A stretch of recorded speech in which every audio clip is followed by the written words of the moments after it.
S'il y a bien quelque chose que sait faire l'administration, c'est taxer. Ah oui, parce que derrière ça, bah, pour avoir une police, une justice, une armée qui fonctionne, non, faut pas exagérer. Une école, des hôpitaux, non, non, pas du tout. Même si on regarde au niveau local, regardez Paris par exemple, l'Île-de-France, regardez l'état du métro, c'est une catastrophe absolue, ça sent l'urine partout, et il n'y a pas assez de métro. Je vous renvoie à des vidéos qui sont sorties récemment, où on voit que des gens font la queue dans les escaliers pour accéder au RER A. Et alors, balayez-vous dans les rues de Paris, vous verrez entre deux clochards quelques rats qui courent, et puis des trous qui sont là, ma foi. A priori, on est censé y faire des travaux, même si on n'y voit jamais un ouvrier sur le chantier. Bref. Pour faire son boulot, l'administration n'est jamais là. Par contre, pour vous taxer, c'est des champions du monde. Et là, l'Île-de-France a réussi merveilleux. Elle a multiplié une taxe par 3 à partir du 1er janvier 24.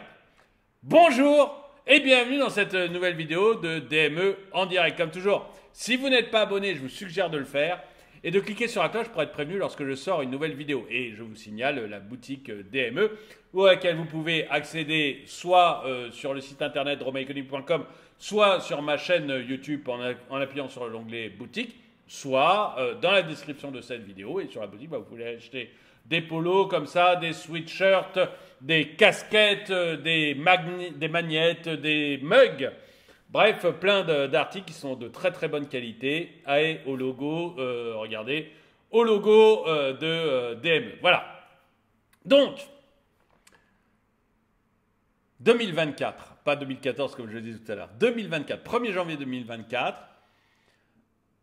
on a l'Île-de-France qui a décidé de tripler une taxe. Vous savez, Anne Hidalgo, parce que ces gens-là savent très très bien gérer. Alors là, les taxes, ils sont champions du monde. Hein. Regardez, d'ailleurs, on est champion du monde d'après l'OCDE, d'accord? Ça, je ne me lasserai jamais de le dire. On est les meilleurs, la France est meilleure du monde d'après l'OCDE en taxes. C'est merveilleux.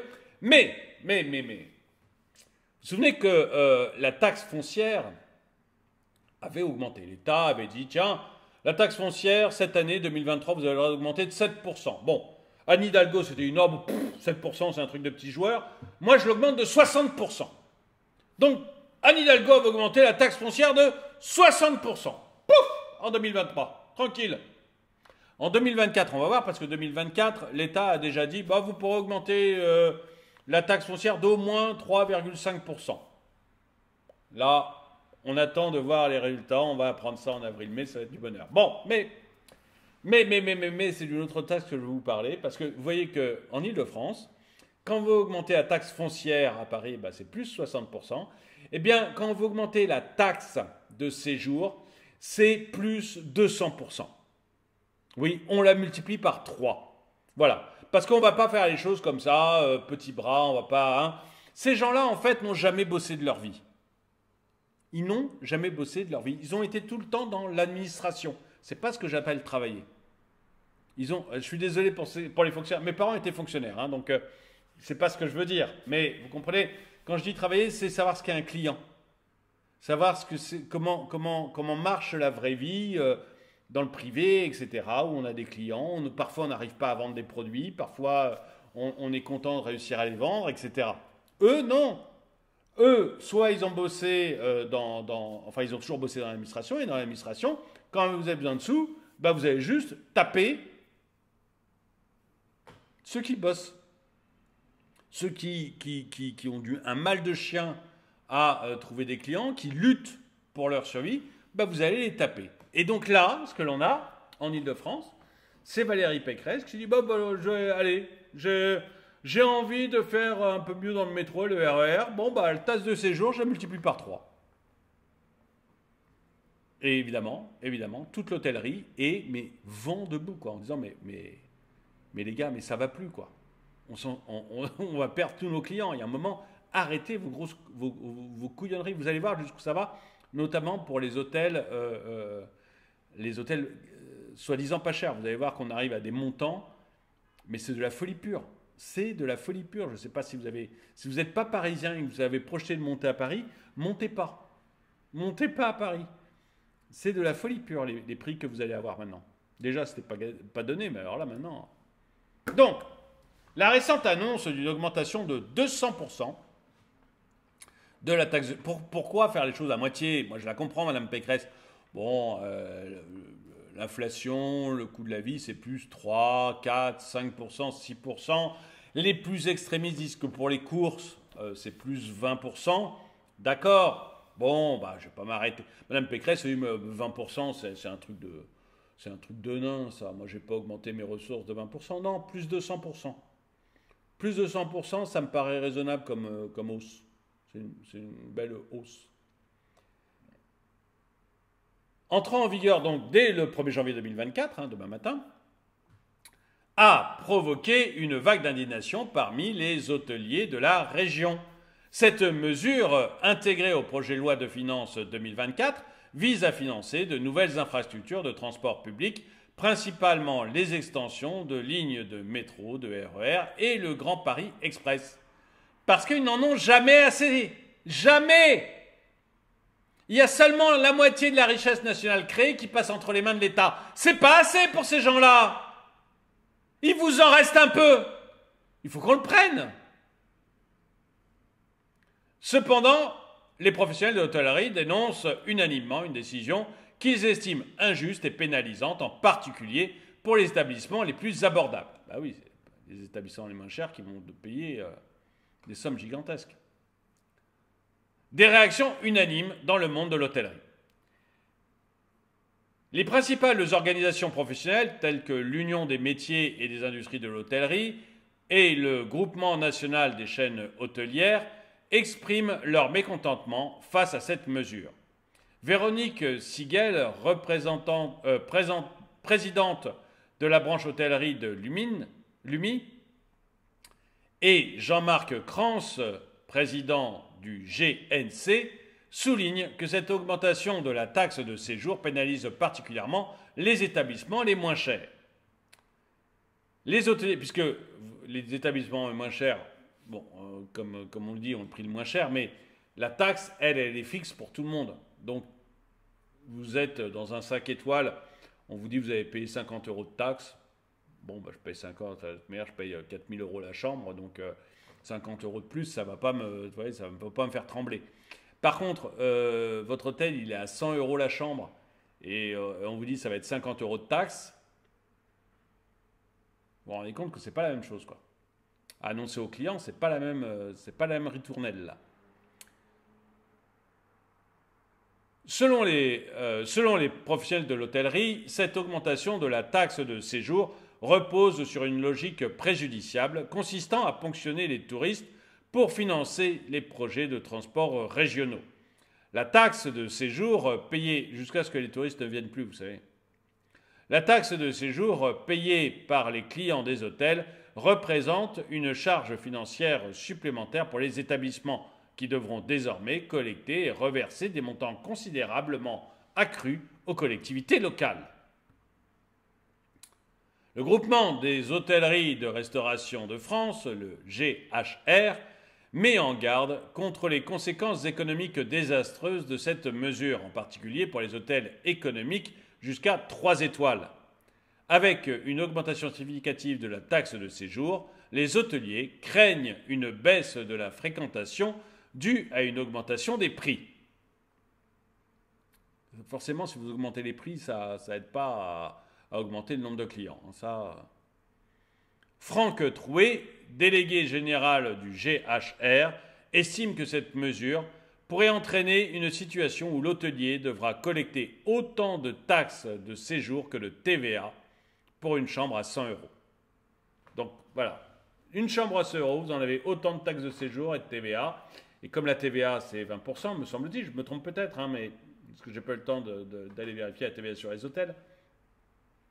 Mais vous voyez qu'on arrive à des montants de taxes par rapport au prix de la chambre qui devient délirant. En fait, on a un État... Alors, on est d'accord, là, Valérie Pécresse, c'est pas l'État, mais on a un État, je parle au sens large, qui est totalement obèse, qui vous prend la moitié de la richesse produite dans le pays, mais ça ne lui suffit pas. Il lui en faut toujours plus, parce qu'avec ces milliards, la moitié de la richesse, vous vous rendez compte la moitié de la richesse créée qui passe entre les mains de l'État. Et malgré toutes ces sommes, il n'a pas de quoi entretenir ses métros. Ils veulent toujours plus de fric. Mais ils vont tuer progressivement toute l'économie à faire des choses comme ça. Hein. Ça va tuer progressivement toute l'économie. Il y a un moment, il faut arrêter les singeries. Alors, ils le font parce qu'on n'a pas le choix, on est obligé de payer. Puisque c'est l'État et que si vous ne payez pas, ils vous envoient les flics. Ou ils peuvent faire fermer votre commerce là pour les hôteliers. Donc voilà, vous n'avez pas le choix, vous payez. Mais ça commence à ressembler de plus en plus à la mafia cette affaire, non?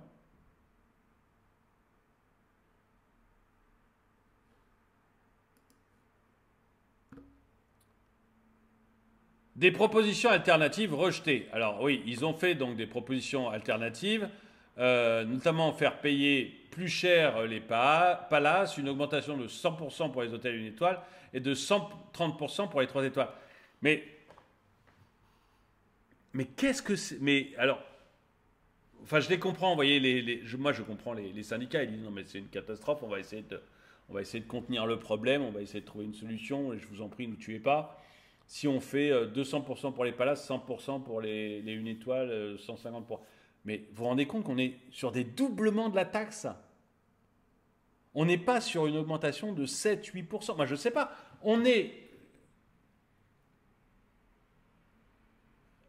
Ça n'a pas une réputation. On n'est pas, vous voyez, dans un État qui ne prend pas d'argent. Où il y aurait vraiment... On collecterait de manière beaucoup trop faible. On ponctionnerait de manière beaucoup trop faible l'économie. Et dans ce cas, on pourrait dire, oui, non mais ok, pendant des années, l'État s'est contenté de prendre 10% de ce qu'il y avait de l'économie, c'est plus tenable, on n'y arrive plus, on est obligé de passer, de passer de 10 à 20, excusez-nous, voilà, plus 100%, il n'y a pas le choix. Mais là, non, là, on est sur des gens qui ponctionnent déjà une énorme partie de la richesse. Énorme! Alors, on pourrait dire, bah, dans ce cas, ils prennent l'inflation en plus. Quoi. L'inflation va être 4%, nous dit l'INSEE. C'est pas nous, c'est l'INSEE qui dit ça. Bon, bah 4%, Madame Pécresse, vous augmentez votre taxe de séjour de 4%. Voilà, vous avez augmenté du montant de l'inflation. C'est bien, c'est juste. Non, plus 100%. Mais dans quel monde on est où on peut comme ça doubler la taxe? Excusez-moi, vous avez peut-être trouvé que je m'étends trop là-dessus, mais... Moi, je ne comprends pas un monde où où on a le syndrome du prisonnier, de syndicats qui disent non, mais. Parce qu'un syndicat devrait dire là, attendez, 4%, 5% si vous voulez, mais 200%, vous êtes des grands malades quand même. Voilà, un syndicat devrait dire ça. 200%, vous êtes des grands malades. 4%. 5, allez, j'accepte 5. Parce que je me sens d'une humeur généreuse. Mais non, même pas. Il y a un syndrome du prisonnier, oui.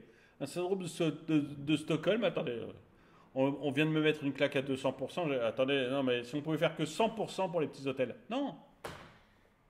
Moi, je suis sidéré. Hein.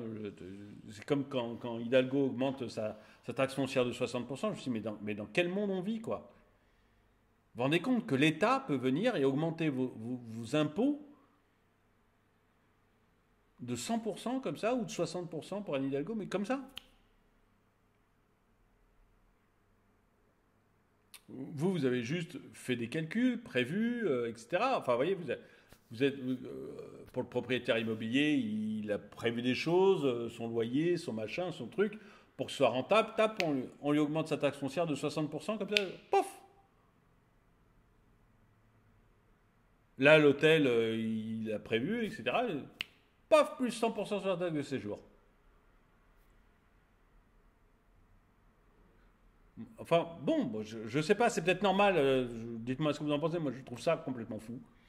Mais complètement fou, quoi. Je sais pas dans quoi vous bossez, vous qui m'écoutez. Je sais pas dans quoi vous posez. Est-ce que vous pensez, si vous êtes dans le privé, est-ce que vous pensez que votre entreprise peut augmenter son prix de 100%, quel que soit le produit? Est-ce que votre entreprise peut augmenter son prix de 100% comme ça, en un an, en disant au client, paf, c'est plus 100%. T'as pas le choix, t'achètes. Et même chose, vous êtes un particulier, est-ce que vous pensez que demain, vous accepteriez que l'entreprise qui vous fournit l'eau, ou l'entreprise, votre boulanger, chez qui vous allez acheter votre pain, vous disent comme ça, à partir du 1er janvier, ma baguette c'est 2 fois plus cher. Est-ce que vous pensez que vous accepteriez ça?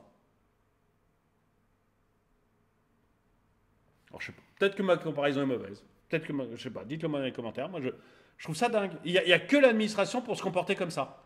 Et alors, vous verrez qu'en plus, il n'y a pas de négociation. Il n'y a pas de discussion. Il n'y a même pas de discussion. C'est comme ça, point. Les hôteliers déplorent le manque de prise en compte de leurs préoccupations et soulignent l'absence de concertation dans la prise de cette décision.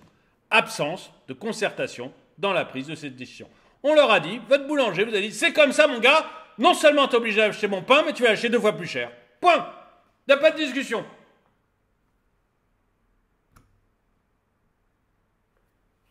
Moi, je trouve ça fou. Je trouve qu'on est dans un monde de dingo. Dans un monde de dingo.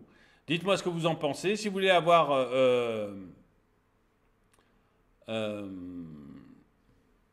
alors, non, je vais juste... certains hôteliers, comme Philippe Villain du groupe hôtelier Libertel, envisagent même de porter l'affaire devant la Commission européenne, arguant que le triplement de la taxe de séjour constitue une subvention dédiée à Île-de-France Mobilité, potentiellement requalifiable en aide d'État, parce qu'ils cherchent une solution, les syndicats, puis ils disent, mais attends, tout ça, c'est pour aider le métro. C'est pour aider le métro, le RER, ces machins-là, là, qui nous coûtent déjà une blinde en impôts, parce que ça coûte une blinde déjà en impôts. Alors ok, c'est Jean Castex le patron, mais enfin quand même. Donc ils essayent de trouver une solution, de comment s'en sortir. Mais grosso modo, on ne les écoute pas, on refuse de discuter. Et puis vous paierez, c'est tout. Mais vous n'avez pas le choix, parce que sinon on vous envoie les flics. Donc vous payez, point barre, fermez bien vos moules. Vous pourrez regarder la suite, la fin de l'article sur mon blog, mais c'était cette petite partie là qui m'agaçait particulièrement. Et donc, j'aimerais savoir ce que vous pensez. Est-ce que vous trouvez que c'est normal? Est-ce que c'est moi qui débloque? Et est-ce que c'est normal que l'administration puisse comme ça décider, quand elle le souhaite, comme elle le souhaite, de multiplier par 3, plus de 100%, c'est multiplier par 3, une taxe? Est-ce que c'est normal que des maires peuvent décider comme ça d'augmenter la taxe foncière de 60%? Moi, je comprends plus. Je comprends pas comment c'est possible et je comprends pas comment les Français ne réagissent pas à ce genre de choses. Dites-moi ce que vous en pensez dans les commentaires. En tout cas, merci d'avoir regardé la vidéo. Mettez-lui un pouce vers le haut, commentez-la, partagez-la. Merci à tous ceux qui soutiennent la chaîne et moi je vous dis à très bientôt.